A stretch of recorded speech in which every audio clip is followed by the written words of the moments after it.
Uric acid అనేది నా దేవుడు ప్రార్థన ద్వారానే తగ్గించాడు అని చెప్పాను కదా.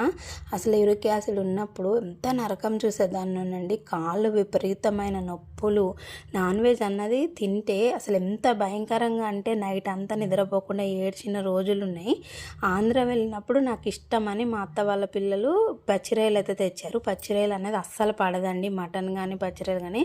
ఆ రోజు తిన్నాను. తిని ఎంత ఏడ్చానో వాళ్ళు కూడా నాతో పాటు బాధపడ్డారు. ఎందుకక్క ఇంత బాధపడుతున్నావు, మరి ఎందుకు తిన్నావు అక్క అని.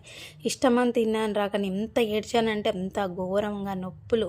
వాళ్ళు కూడా అన్నారు, ఇక్కడ ఒకళ్ళు ఉన్నారు అక్క బాగా చూస్తారు, అక్కడ తీసుకెళ్తాం తగ్గిపోతే. నేను ఎక్కడికి వెళ్ళలేదండి. నిజంగా ఎంత నొప్పినైనా భరించాను, ప్రార్థన చేసుకున్నాను.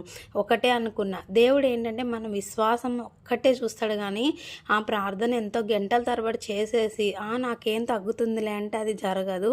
మీరు కొంచెం సేపు అయినా సరే మనసుతో ప్రార్థన చేసి నా దేవుడు తగ్గిస్తాడన్న నమ్మకం ఉంటే ఖచ్చితంగా తగ్గిస్తాడు. అదే